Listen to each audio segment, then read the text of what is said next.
안녕하세요. 느린아이 연구소 대표 김동호입니다. 오늘은 경계성 지능 아동의 어떤 증상이나 특징들을 살펴보고 우리 부모님들께서 어떻게 대해야 하는지 거기까지 설명해 드릴 테니까 끝까지 꼭 보시면 좋겠습니다. 경계성 지능은 지능지수가 71 이상, 84 이하인 경우를 말하고요. 단순히 지능지수만 낮다고 되는 것은 아니고 거기에 동반되는 학업 능력 저하, 또는 대인관계의 어려움, 사회활동에 장애가 있으면 됩니다. 지적장애는 지능지수가 70 이하인 경우를 말하는데요. 지적장애에는 해당하지 않지만 낮은 지적 수준으로 일상생활이나 학교생활에 어려움을 겪는 아동들을 말합니다. 경계성 지능을 가진 아이들은 너무 순하기도 하고요. 너무 까다로울 수도 있어요. 순한 아이는 주변의 자극을 충분히 제공받지 못하는 경우예요. 학교를 입학하게 되면 많은 좌절이나 의욕이 없기도 하고요.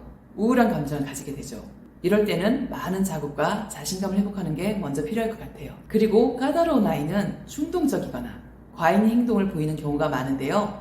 이럴 때 교육에 무척 어려움을 느끼게 되죠. 선생님과의 먼저 신뢰관계 또는 수용해주고 일관되게 아이에게 교육해주는 자세가 필요할 것 같습니다. 학교에서 나타나는 학습장애는 참고로 지능지수가 85 이상이고요. 학습 부진은 평범한 지능을 가지고 있어요. 그런데 환경이나 습관, 정서적인 어떤 요인 때문에 학습의 능력을 발휘하지 못하는 경우를 말합니다. 자, 그럼 어떤 경우에 우리가 경계성 지능을 의심해 볼 수 있을까요? 이 아이들은 일반 아이들에 비해서 계속 교육하고 알려줘도 이해하는 게 좀 어려워요. 야단을 쳐도 똑같은 행동이나 실수를 계속 반복하는 경우가 많습니다. 경계성 아동의 첫 번째 특징, 인지 능력이 낮아요. 그래서 하나를 알려줘도 이해하는 데 시간이 오래 걸리죠. 학습 능력의 부진이 두드러지게 나타날 수 있어요. 여러 번 반복해서 교육해주는 게 꼭 필요합니다. 특히 언어적인 기능이 떨어지는 경우에는 생각을 해서 말하거나 어떤 것을 보지 않고 말하는 것들, 이런 것들이 좀 어렵죠. 예를 들어서 만화책을 보는데 재미있는 내용은 잘 기억하지만 그래서 전반적인 주제나 어떤 분위기가 어떤 거야? 하면 잘 모르죠. 정해진 규칙을 잘 따르지 못하기도 합니다. 야단을 쳐도 뒤돌아서면 계속 같은 행동을 반복하고요. 상황에 맞지 않게 말하는 경우도 많습니다. 또 지나치게 사과를 많이 하는 경우도 보았어요. 이러한 것은 아마 이 아이가 실수하거나 같은 행동을 반복했을 때 많은 훈육이나 통제를 당하지 않았을까 싶습니다. 그래서 자기가 잘못하지 않았는데도 어떤 상황에 부딪히면 미안해, 다시는 안 그럴게요. 이게 그냥 툭툭툭 터져 나오는 거예요. 그리고 어린아이처럼 우는 형태로도 많이 나타납니다. 문제 해결을 잘 할 수가 없으니까 울음으로 해결하려는 경향이 많죠. 자, 경계성 아동의 두 번째 특징, 눈치가 없어요. 다른 사람의 기분이나 감정을 잘 이해하지 못합니다. 그래서 대인관계에 어려움이 있죠. 또래 친구들을 사귀기 어렵고 자신보다 어린 친구들이나 또는 체구가 작은 친구들을 사귀기도 합니다. 눈치를 많이 보는 경우도 있는데요. 말씀드린 것처럼 어떤 행동, 어떤 사건이 발생했을 때 야단이나 훈계를 많이 들은 경우에 그냥 반사적으로 미안해, 다시는 안 그럴게.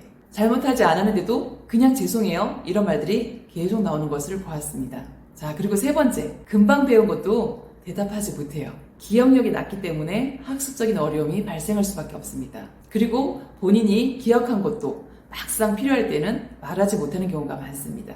자, 네 번째, 산만하죠. 수업 시간에 잠시도 가만히 앉아있지 못해요. 주의 집중력이 부족하고 또 말에 대한 이해가 부족하기 때문에 일반 초등학교에서 집중해서 수업을 받는 게 무척 어려울 수 있습니다. 말하는 속도도 빠르고 선생님의 말에 대한 이해도 어렵기 때문에 그래요. 이것이 너무 힘들면 엎드려서 자거나 드러누워 있는 경우도 많습니다. 자, 다섯 번째, 말보다 행동이 먼저예요. 자, 의사소통이나 사고 표현에 어려움이 있다 보니까 말로 하는 것보다는 몸이 먼저 나가는 경우죠. 그래서 자신이 이해한 내용이나 하고 싶은 말도 다른 사람에게 표현하는 것을 무척 어려워합니다. 그러니까 말보다는 몸짓으로 표현하는 경우가 더 많게 되죠. 떼쓰는 것처럼 보이고 징징거리는 것처럼 보이고 그냥 고집센 것처럼 보이고 이렇게 보여질 수 있습니다. 자, 여섯 번째, 애정에 대한 욕구가 무척 강합니다.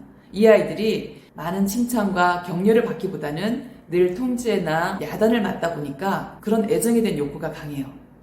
그래서 자기가 친한 관계를 맺고 싶은 사람한테 무척 관심받고 싶어 하죠. 또 다른 사람들하고 어울렸던 경험이 부족하기 때문에 또래들하고 놀고 싶어 하고 인정받고 싶은 욕구도 강합니다. 그러니까 이러한 방법들을 좋은 어떤 표현으로 하지 못하게 되니까 무리한 행동을 하게 되죠. 친구 장난감을 뺏고 도망가고 또 막 놀리거나 친구들이 싫어하는 행동을 합니다. 그러면서 자기에게 관심을 갖도록 유도하는 거죠. 조금 자신 있는 부분이 나오면 과도하게 경쟁을 하거나 또 지나치게 매달리거나 스킨십을 하기도 합니다. 나를 먼저 봐달라고 하는 어떤 관심을 갖고 싶어하는 모습이라고 생각하시면 됩니다. 7번째는 같은 말이나 행동을 반복하거나 또 하라고 요구도 해요. 많이 들었던 것, 자신 있는 것, 또는 칭찬받았던 것, 자기가 좋았던 경험, 그것을 계속해서 해달라고 요구하죠. 예를 들면 어떤 활동을 하고 나서 잘했어, 최고야, 이 말이 너무 기분이 좋았어요. 그러면 다른 활동을 할 때도 계속 조금 하고 나서 최고예요, 잘했어요 해달라고 계속 요구를 합니다. 그러니까 이 경험들이 많지 않다 보니까 그 제한된 경험 안에서 자기가 갖고 있는 것을 계속 요구하기도 하고 하려고 해요. 어떤 아이는 호랑이 그림만 나오거나 호랑이 이야기만 하면 책상을 신나게 2바퀴씩 꼭 도는 거예요.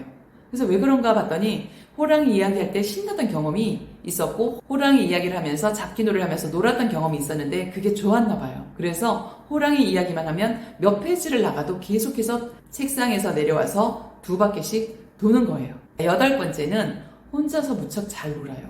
혼자 노는 게 너무 익숙해져 있어서 역할놀이도 장난감을 가지고 같이 해야 되는 역할놀이도 혼자서 1인 2역을 다 하면서 놀아요. 물론 일반 아이들도 혼자서 그런 경우가 있어요. 그런데 차이점은 경계성 아이들은 다른 친구랑 어울려서 노는 것이 어렵다 보니까 그냥 혼자 노는 거예요. 그래서 놀이하는 것을 잘 들여다보면 어떤 놀이를 하는 것도 같은 행동이 패턴처럼 반복되는 경우가 많습니다. 자, 9번째는요. 감각적인 부분, 특히 대근육, 소근육이 미발달된 경우가 많습니다. 신체적인 발달이 조금 늦는 경우인데요. 그렇기 때문에 손이나 몸에 뭔가 묻는 것을 지나치게 거부할 수도 있고 이러한 근육이 튼튼하게 발달하지 못했기 때문에 체육활동 등이나 어떤 그룹 활동 등을 두려워할 수도 있습니다. 그리고 그 소근육이 발달하지 못해서 쓰기나 만들기 이런 것들을 잘 하지 못하니까 안 하겠다고 하고 피하게 되는 거죠. 10번째 특징으로는 새로운 것보다 익숙한 것을 선호합니다. 늘 익숙하게 했던 학습이나 활동을 하려고 하는 경향이 있어요. 새로운 것을 받아들이는 것이 어렵기 때문에 그렇고요. 지속적으로 노출해서 익숙해지게 도와줘야 되겠죠. 자, 그러면 우리 선생님이나 보호자 또는 지도자의 어떤 역할들이 무척 중요할 것 같은데 어떻게 해야 될까요?